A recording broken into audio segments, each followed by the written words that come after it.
I'm Maria Titizian. And I'm Rubina Margosian, and this is the Week in Review. Every week, we bring you the stories shaping Armenia and the region. From politics and policy to social issues and conflict, we break down the news and what it means for you. This week in the news, EU unveils €270 million resilience and growth plan for Armenia. Parliament passes amendments that could pave the way for nationalization of electric networks of Armenia. Tashir Group calls it politically motivated expropriation and warns Armenia could face international arbitration. These stories and more in our weekly roundup of the news. The European Union will provide Armenia with a €270 million resilience and growth plan covering 2024-2027 to support economic development, connectivity, and reforms. EU High Representative for Foreign Affairs and Security Policy, Kaja Kallas, announced during a two-day visit to Armenia earlier this week. The visit also marked a significant step forward in Armenia-EU relations, with the two sides concluding negotiations on a new partnership agenda and agreeing to deepen cooperation in security and defense, including Armenia's participation in EU crisis management operations. Foreign Minister Arad Mirzoyan and Kallas held a joint press conference where they emphasized the unprecedented depth of Armenia-EU ties.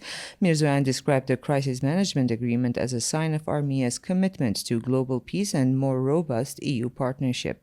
The two sides also launched joint consultations on security and defense policy. Mirzoyan called this a decisive step in aligning cooperation with evolving challenges and increasing joint efforts to address them. The new partnership agenda aims to strengthen Armenia's resilience, sovereignty, and sustainable development. It identifies specific areas of collaboration, including democracy, human rights, good governance, mobility, economic resilience, foreign policy, and people-to-people exchanges. Once finalized through internal procedures in both Armenia and the EU, it will serve as a roadmap for future cooperation.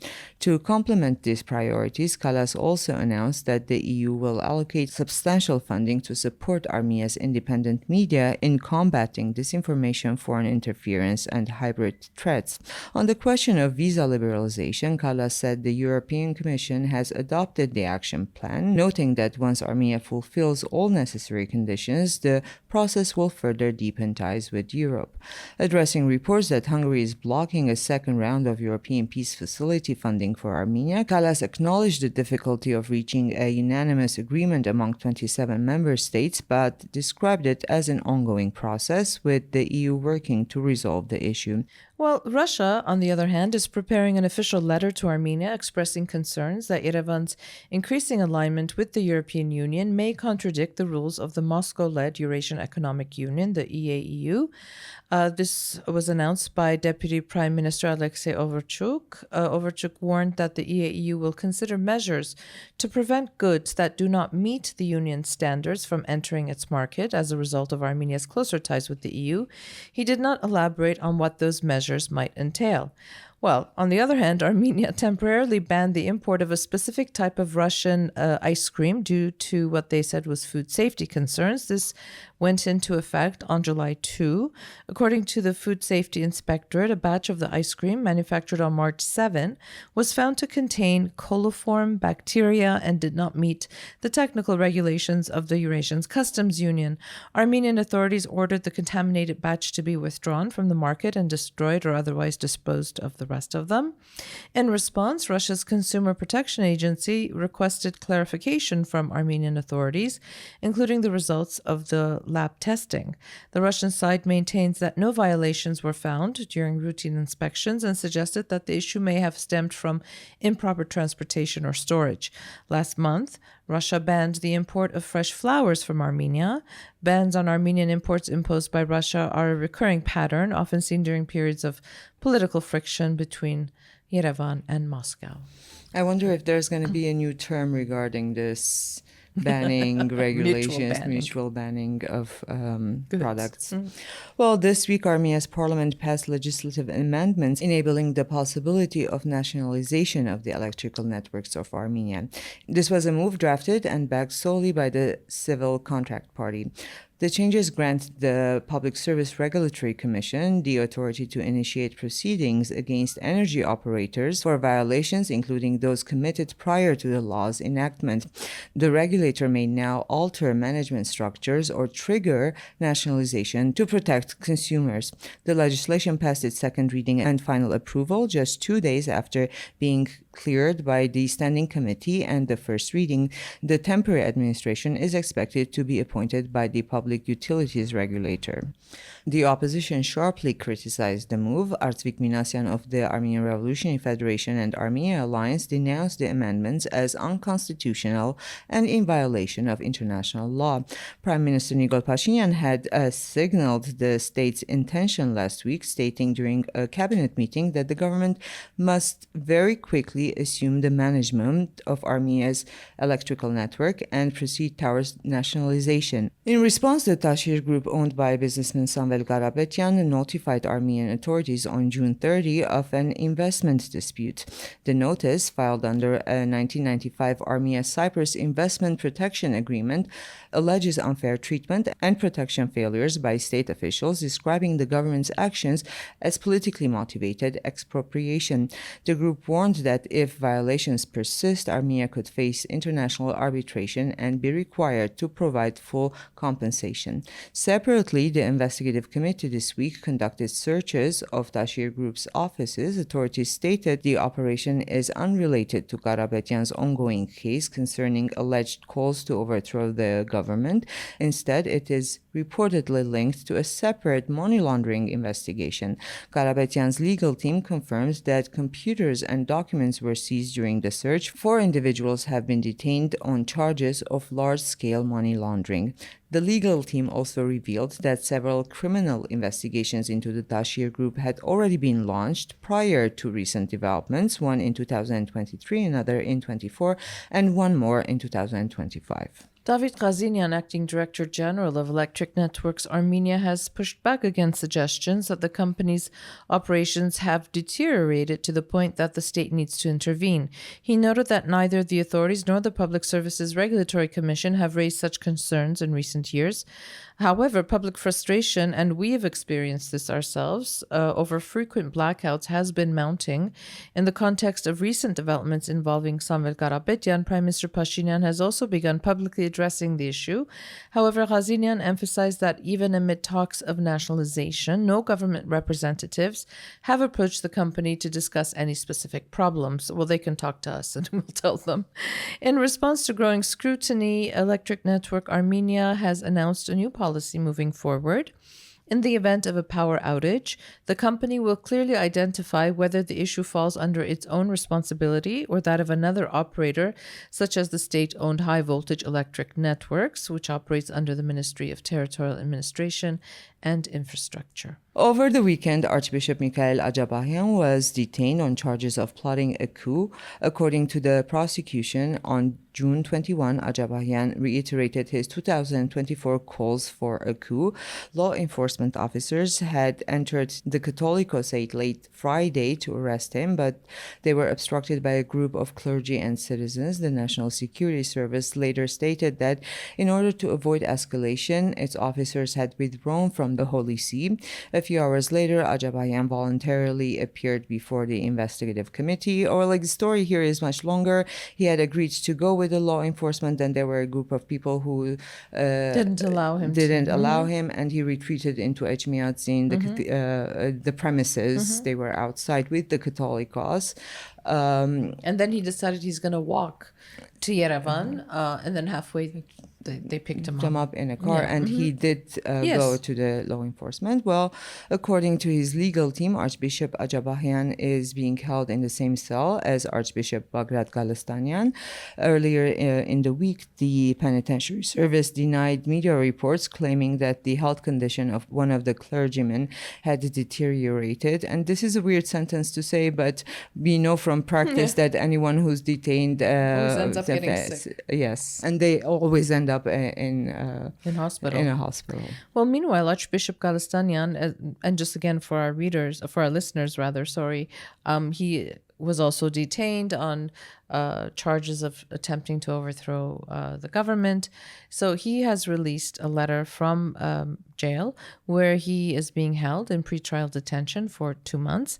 In the letter, he reiterates his lawyer's earlier claims that the recordings set to implicate him and his supporters in plotting a coup are doctored. The National Security Service issued a statement confirming that the recordings were neither tampered with nor generated using artificial intelligence. Archbishop Galistanian goes on to say that if he and his supporters are considered terrorists and criminals, then by that logic, it was terrorists and criminals who seized power in Armenia back in 2018. He's referring to the Velvet Revolution. Galistanian also stressed that he does not regret his actions, not even for a minute. Foreign Minister Arat Mirzoyan has pushed back against recent remarks made by his Russian counterpart, Sergei Lavrov, regarding tensions between the Armenian government and the church. Lavrov had expressed what he called serious concerns about everything happening in the Republic of Armenia. While acknowledging that the issue is clearly an internal matter for Armenia, he went on to say that attacks on the Armenian Apostolic Church deeply concern Moscow. He noted that the church has traditionally always been one of the main pillars of Armenian society, adding that Russia would very much like to see that the church does not become the target of unfounded attacks. Responding to his remarks, Mirzoyan said that Lavrov's information is both incorrect and incomplete. He clarified there is no campaign by the Armenian authorities against the church. Rather, the issue involves certain clergymen who have sought to interfere in Armenia's political processes by attempting to initiate a coup. Mirzoyan emphasized that this is a legal matter and an internal affair of Armenia. He added that Lavrov would be well advised not to interfere in Armenia's domestic politics. The foreign minister extended the same message to Russia's lawmakers and members of media, stating that officials, parliamentarians, and commentators from Russia should show due respect for Armenia's sovereignty and refrain from interfering in its internal affairs. Armenia's foreign ministry announced this week that Yerevan has expressed desire to become a member of the Shanghai Cooperation Organization. This is a Beijing-led regional bloc focused on security, political, and economic cooperation.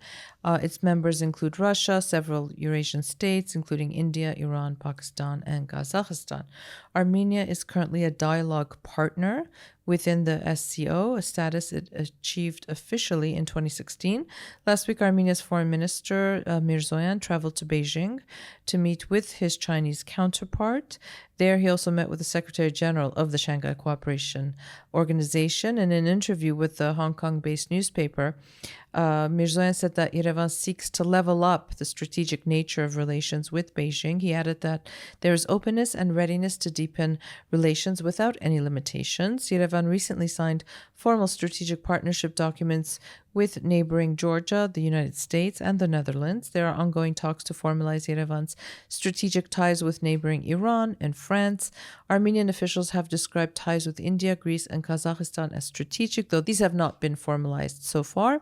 If Yerevan does sign a strategic partnership agreement with Beijing, it will be the last of the 3 states of the South Caucasus to do so. Georgia signed one in August of 2023, Azerbaijan a year later in July 2024. Azerbaijani President Aliyev traveled to Beijing this April to elevate ties to what they called a comprehensive strategic partnership with the Chinese leader. And this week, Defense Minister Suren Papikian met with the ambassador of France and India, 2 countries that have emerged as key defense partners for Armenia in recent years. Their discussions focused on defense cooperation as well as regional and international security matters. Meanwhile, Foreign Minister Arat Mirzoyan held phone calls with his Canadian and Iranian counterparts. Speaking with Canada's newly appointed Foreign Minister, Mirzoyan expressed appreciation for Ottawa's continued support for Armenia's democracy, political independence, and economic development. The two also discussed the humanitarian assistance provided by the Armenian government in facilitating the evacuation of third country nationals, including Canadian citizens, through Armenian territory amid the escalation escalation of the Iran-Israel conflict. In his call with his Iranian counterpart, Mirzoyan discussed recent regional developments and expressed hope that the established ceasefire between Israel and Iran would hold, creating a real opportunity for negotiations. The two also spoke about cooperation between Yerevan and Tehran during times of crisis. Well, relations between Russia and Azerbaijan have grown increasingly tense this week. The situation escalated after two Azerbaijani nationals were killed by Russian law enforcement during mass arrests in Yekaterinburg, linked to unsolved murders. In response, Azerbaijan arrested at least 10 Russian nationals. Among those detained in Baku were the editor-in-chief and deputy editor of Sputnik Azerbaijan, the local branch of the Russian state-funded news agency. Soon after, Dmitry Kiselyov, head of Sputnik's parent company, Rossiya Segotnya, announced that the outlet would be shutting down. 8 other Russians face accusations of involvement in organized criminal groups connected to cybercrime and drug trafficking. Court images showed some detainees, or most of the detainees, with visible injuries. Russian media identified several of those arrested as IT specialists and business people. And the pictures were quite and several jarring. arrests have been ongoing in Russia of Azerbaijani businessmen as well. So that's a developing story. And this week, Azerbaijan hosted the 17th summit of the Economic Cooperation Organization in Stepanakert. Among the attendees were Iranian President Pezeshkian, who is also expected to visit Armenia in the coming weeks. In the meantime, Iran expressed concern over the language used in a recent declaration adopted by the Organization of Islamic Cooperation. According to Iran's foreign ministry, Tehran does not support the terminology used in the Istanbul Declaration, particularly phrases that could be interpreted as territorial claims against Armenia or as threatening regional stability. The declaration includes a reference to the so-called Western Azerbaijan community. The Iranian foreign ministry emphasized that such rhetoric is not constructive and undermines efforts to establish peace and stability in the region, also adding that the organization's documents are consensus-based in nature and do not necessarily reflect the positions of all member states. Coming back to local news, former President Serge Sarkisyan is now facing fresh corruption charges. He's been formally accused of accepting large bribes and illegally engaging in business activities through trusted associates between 2000 and 2018 while he was holding public office. The case has been sent to Armenia's anti-corruption court. The case centers around the establishment of they're calling it a bitumen. I don't know it's a factory that produces asphalt. In 2006, by Armenian businessman Mikhail Baghdasarov and 2 Russian companies. Investigators allege that Sarkisyan later demanded that nearly half of Baghdasarov's share be transferred to a company owned by his nephew and the son of former President Robert Kocharyan, effectively as a bribe. When the venture began to falter in 2013, Sarkisyan allegedly directed Baghdasarov to take a $14 million loan from a bank tied to his inner circle to buy out the Russian investors. The company's assets, including gas stations, an oil depot, and the asphalt plant, were then shifted to a new firm founded by Baghdasarov, which was later acquired for $40 million by a company linked to Sarkisyan's son-in-law, helping secure a monopoly on fuel imports. Well, there you go. And as always, we talk about the articles that we published. And today we published the June Security Report by Nerses Kopali, and it's called Armenia, the 12-Day War and Strategic Ambiguity. And as we know, Armenia was in a very tough position when America got involved in bombing Iran because Armenia has bilateral relations and good relations with both countries. So he talks about how Yerevan needs to utilize this policy of what he calls strategic ambiguity to navigate an increasingly complex and high-risk regional landscape. We've had 2 columns this week, one by Olesya Vartanian and one by Sheila. And Sheila's is titled To the One Who Refused to Hate Us, and it's this open letter to Azerbaijani activist Bahuz Samadov, and she highlights the brutal cost of dissent under Azerbaijan's authoritarian regime and the moral failure of silence in the face of repression. And this is the story of our times, basically, but in this particular case, it was addressed to an Azerbaijani activist. And also we have Olesia's column. It's called Kiev Doesn't Sleep, a dispatch from a city at war. More than 3 years into Russia's invasion, Kiev has adapted to the rhythms of war, as one does apparently. Well, resistance has faded into daily routine, yet the consequences of this conflict still ripple far beyond Ukraine, including into the South Caucasus. And it's a very personal piece because she was there when Kiev was recently being bombed. Well, coming back to Iran, it's been kind of an Iran week. We had not so much Iran, but also nuclear deterrence, right? So we published a piece by David Bedrosian called India-Pakistan Escalation, Nuclear Deterrence, and Armenia's Defense Outlook.